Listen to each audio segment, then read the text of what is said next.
because again, like I'm giving you as objective of kind of insight and opinion as possible. And so it's just easier. And it's always hardest for the founders to hear this information, always. And I have to remind them, like, look, you are going to be more emotionally attached to this than anyone else in the company. That's just the truth, right? But you said there's a problem and you want to solve for it. And there's a little bit of therapy involved as always, right? So, you gotta present it. But I mean, when, going back to kind of your question about like success stories, I mean, when I was working with one of my fractional clients doing this process, it helped us have so much clarity now to know literally just how to completely change the messaging on the website, which was not speaking to the ICP literally at all. Your business's success depends on relationships with customers, relationships with employees, and relationships with stakeholders. What do they all have in common? They're all human. Because no matter if your business is B2B or B2C, it's really H to H, human to human. Welcome to the Human Connection Podcast. I'm your host, Karl Ponto. Each week, I'll bring you stories, insights, and practical advice from experts that you can apply to your growing company and daily life. This week, I'm excited to connect with Lindsay Rios. She is a fractional GTM leader, helping companies with revenue growth through major inflection points and saving one Poopy pipeline, one company at a time. Congrats on your exceptional GTM plumbing skills, and welcome to the Human Connection Podcast. Thank you. So, first of all, I love that tagline. It's so adorable. But why do so many companies struggle with their pipelines? And it seems like the root is in just a poor definition of ICP. So how does that all fit together? Yeah. So just take a step back even more. About, a decade ago, when I was a sales manager at a tech startup, I really, really decided that I wanted my team to have excellent pipelines, because that time there was at least, I think, 5 different sales teams. And then, of course, you had a director and then a VP of sales and then, CEO and a board. And so, it was always like every Friday or so, it was like, everyone needs to go update Salesforce. Well, all that anyone ever would do would just push out their close dates, update properties that kept anyone from being on your butt, but no one was actually looking at their pipeline to say, is this active? Is this accurate? Does this give me a clear understanding of what I'll probably be closing soon? So I started educating my team on why they should actually care about managing their pipeline for themselves, first and foremost, not because, Mr. Bob on the board or CEO, Sherry said so. And probably because I had a newborn at the time, I would just be like, I don't want to have any poopy pipelines, right? Because poop was in my life all the time, right? So it's just stuck. So for literally over a decade now, people, if you've worked with me ever, Lindsay doesn't like poopy pipelines. And so I've worked really hard on that, and that's great. But if you're developing a culture of not having, of great pipeline management, you can still have a really difficult time with the pipeline if your go-to-market teams are not aligned on who should be in there. And so that's when I started to, some handful of years ago, really start going, what? Why don't we have like a really accurate definition of our ideal customer profile? And why do I feel like marketing, sales, success, product, why is everyone kind of operating like they kind of loosely know, but it's not really well defined? And anytime you'd ask someone like, don't we have documentation on this? Like there'd always be like, oh yeah, like here's something, but it's pretty old. Oh yeah, we started this 6 months ago. We haven't touched it since. And it's kind of nobody's job and everybody's job to do that, right? And so I started being like, I'm doing this job because we need it.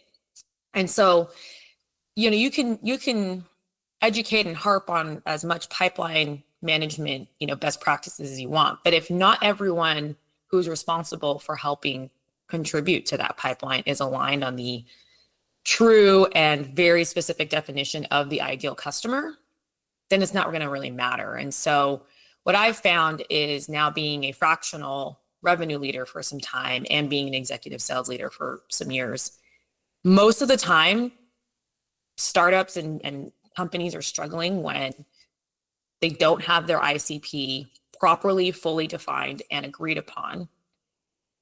And then they're not operating from it. They're all doing it a little bit different. They all have a slightly different vision in their head, and then they're all operating from it. And so all the things down later that I can help with, like poor pipeline management, inability to forecast, things like that, doesn't matter about any of that if we don't fix the root cause first. Yeah, and I think it's also makes a lot of the work that people are doing a lot harder, because for the customers to, when they're experiencing like what the marketing is like versus the sales is like versus the onboarding and client experience side of things, those, if they're not aligned and not really focused, almost as like the getting into a relationship with someone with multiple personalities. You don't know who's necessarily going to be showing up when, and this really causes a lot of friction in the pipeline as well. So I can see how that, and it's understandable how, especially at a larger company where there's so many things going on, if no one's taking responsibility for owning the definition of ICP, right? That it just, that lack of focus and lack of consistency at such a fundamental level makes everything you're trying to build on top of it wobbly. Yeah. So what do you, what's I mean, it sounds like you have some great stories about how you've gone about fixing that lack of alignment. What is like some of the success stories you've had with that, and what are like the steps companies can take to start fixing those if they realize, oh my gosh, this is something we're struggling with? Yeah. Well, if you have the internal resources, if you have the person team to do it, then what I do is I actually set up what I call ICP interviews. So if it's a company that's like less than 30 people, I'll literally interview every single person individually. If it's more than that, then I got to start kind of grabbing a handful of people kind of per team. But when I say every team too, I don't just mean marketing, sales, success, product or service people. I mean, even people who are like in the finance team, who actually sometimes give some of the best data, because they're the ones who see the money come in or chase the money or, have it go out. And you have to do it with them individually, because you don't want people to influence each other. Right. And you also want to I want to know from the person who started a month ago and from the person who's been here for, 5 years, right? Because they all have a different perspective, something different to add. And I just asked 2 very basic questions in the interview. It's literally describe the most ideal customer. And then on the counter, it's describe the worst. And I don't want to prompt. I don't want to be like, what's the size of the company? What's the, because I just want to hear anecdotally what happens, out of their mouth. Now, before I do any of that, I still make sure I have a bit of education I've given to everyone in the company as to like, what does an ICP actually mean? Because the problem is a lot of people don't actually really know. They kind of know, but they don't fully know. Like, what does it mean? Why does it matter so much? And there's a lot of, people conflate the ideal customer profile and the buyer persona. And so I also want to kind of distinguish, but then I go and do these interviews. So then I take all that information after interviews, and then I got to collate it, and I got to find the patterns, and I use whatever data and documentation they've had before. And so you can already see why there's probably not someone in the company who's going to do that, right? So if you can, go for it. But typically, you just don't, because you're either too early and bootstrapped to have someone do it. And then later, you're big, you're busy, you're, moving a mile a minute. That's a step, though, is just to take a big step back and just re-interview. Because it's not just that you have to do this one time. You need to be kind of auditing this on somewhat of a regular basis. Your ICP evolves. And so that's the other kicker, is for larger companies, I ask, when's the last time you even taken a look, right, at your ICP definition? And so, and then you have to come in and have like this aligned document, right? And this aligned definition to be able to say, here it is now. It's not what we wish, And it's not what we've done before necessarily. It's who are we meant for literally right now? Who can we sell to perfectly, literally right now? And then are all of our strategies we're all working on individually, are they all working towards that person? Because if not, then we got to make some changes. And so if you do that, then that tends to solve a lot of problems that people might be trying to solve for already. But it's a lot of work, and there's always conflict that arises out of it too, right? So you got to be able to figure out how to work through that conflict as well. Yeah, because I imagine there's that, you mentioned that there's that, not who do you want the customer to be, but who they actually are. And I think there are a lot of people that have a sense of who they want to be working with, or that who they think they're working with, and getting told, oh, by the way, your perception or your preference for that is not the reality, might be a little bit jarring, especially if it's like a group that they associate with, or they kind of see themselves as part of, and that's one of the reasons why they like work with them. It's like, well, actually, it's not who you're serving. They're like, but that's what I want to be serving. It's like, yeah, but Yeah. not who you are serving, and you got to aim at the people you are serving and not who you want to, and it's, so I can see, and also just like some of the, when you're hearing from people different messages on who the ICP, who they think it is, that dissonance, I'm sure, can also cause some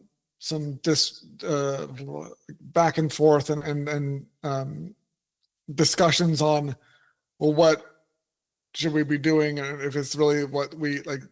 There could be a whole bunch of, like, I can see like opening a whole lot of Pandora's boxes in a way of underlying issues at the company beyond the IC people, like some of the personal vision issues and stuff that is like, where's the company really going? Who you're really serving?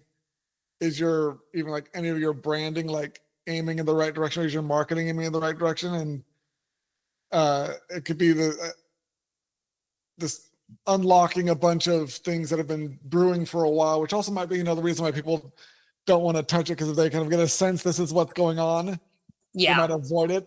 I always end up getting really insightful, but some often very difficult to hear information from people in these interviews that have nothing to do specifically about the ICP, but how the whole like process in the business is going, period. And they're so valuable, because then I can come back to the stakeholders, typically, like executive leadership and founders, and just be like, hey, so here's, ICP stuff, but also here's some stuff that's come out. And some of these things I think might be really valuable to prioritize looking at. And some of them, I help them work through that. Like, this is important, but we're not going to prioritize. The good thing about having me do these things, though, is that I'm a third party, right? I am not emotionally attached to this. And it's very useful for me to be doing it, number one. But number two, when I present it, it's easier to hear this from me than it is from someone in your own company. Because again, like I'm giving you as objective of kind of insight and opinion as possible.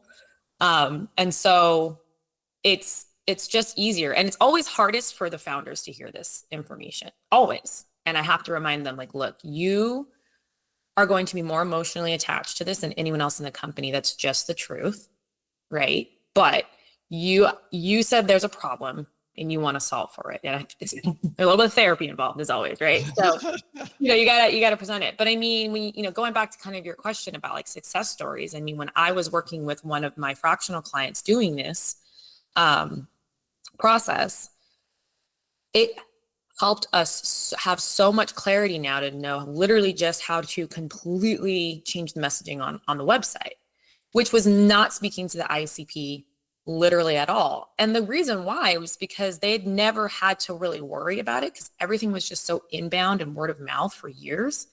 Now they'd met this inflection point of, we're not surviving off of that. So now we need to go more outbound and start, some prospecting things. And I was like, well, we can't do any of that before we're very clear on who we're doing that to. So when you don't have that clarity, rebranding, changing messaging on your website, figuring out who you want to prospect, that's very difficult. You have zero clarity if you haven't kind of had this exercise done in the recent, few months.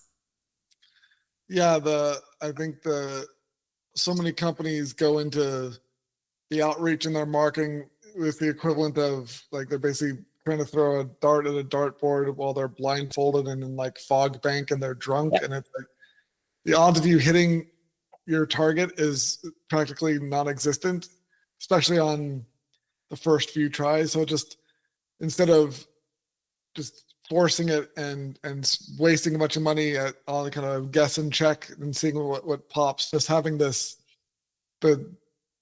sometimes difficult discussions to understand the real ICP and make sure everyone is focusing in the same direction and aiming at the right thing makes it a lot easier to hit that bullseye.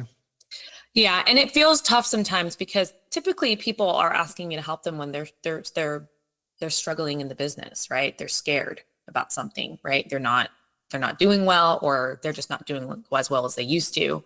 So it feels really scary to feel like you're slowing down and not do anything, right? And that's that whole cliche, like sometimes you have to slow down to speed up. But like this is one of those scenarios because, I mean, when I was brought in at another one, I was there for not specifically like, well, this is the funny thing is they initially wanted me to potentially come in and help the sales leader and support them with their stuff. I was told by the CEO and founder, everything's a well-oiled machine. It's just sales that's broken. And I was like, no. That's okay, because that's what it seemed like, right? It looked like we're not getting enough sales. But really, when you open up the hood and you start really, diagnosing, I was like, actually, what's the problem is that you've got some major churn, which was largely out of their control, but that's still an issue. It doesn't matter if it's out of your control or not. That is an issue. And you can't just, no matter how much you keep putting into your customer bank, if it's just if it's just leaking out, it doesn't really matter. So, what I saw was you have a customer success, team that is drowning because all they're worrying about is their ICP. Unfortunately, that industry was very volatile, and so like their customers often lost licenses or went out of business, and so there was a larger discussion about how we help them from the beginning to be more successful, but that's not going to help us now. And instead, I'm like, well, we need to focus on knowing who are the people who are most likely not going to do that, not go out of business, not lose their licenses, healthy customers that are worth focusing on, retaining, getting expansion out of. Well, you don't know who any of those people are if you don't know who your ICP is. So, so it's just like when people think about these strategies where they go, well, we need an expansion strategy. I said, you absolutely do, but I don't know who to expand yet. Right. And so it always comes back to like, got to do the ICP audit. Yeah, it makes a lot of sense. And whenever you hear a leader say, oh, we know exactly what our problem is, and they haven't had anyone outside look at the business, you're like, I almost guarantee you it's not what you think it is, because it is that thing of having can't see the forest for the trees, where their perspective is so crowded by the position they have that it's, and like the relationships they have and all the other and it's like the fact often that it's like if they're a founder, it's kind of their baby. They have such an emotional connection. They don't really see things accurately, and so having someone like you come in who can go actually and give them a real understanding of what not just what the symptoms are, but the real underlying problem is insanely valuable, and it's worth companies going through that discomfort, because I'm sure both those examples, once they worked with you and solved those problems, they were much better off and actually saw some great results. Yeah, I mean, that's the great thing is that there's so much that you're now able to kind of excel with, once you have that. Because with that particular client, the longer term goal was me helping them get to a place where they could scale again into a new vertical. And they knew that what they had right now wasn't scalable, and so, after I think about 8 months of getting to work together, we got to this place of like, who you need, Nick, who's the best for your business. They already had a sense of the next vertical that they were going to go into. They had a little bit of evidence that it was the right move. They had a customer success leader who now felt equipped to know like how to handle that side of the business better. Like, it was like, okay, you can do this, right? You're good now. Before it was just everyone's treated the same, right? And get anyone you can. And that approach is, it's used so much still, even though people fundamentally know that they shouldn't try to sell everything to everyone. But then yet I'm talking to all these companies and I'm like, you're trying to sell anything and everything to everybody. But it's scary. It's scary to go more narrow when you need to grow, but it is actually like the most important thing that you can do. Yeah, well, thank you so much for connecting with me today, Lindsay. If you enjoyed this episode of the Human Connection Podcast, please leave a review, and share it. If you'd like to connect with myself or Lindsay, check out the links in the show notes. And remember, no matter if your business is B2B or B2C, it's really H to H, human to human. Happy connecting.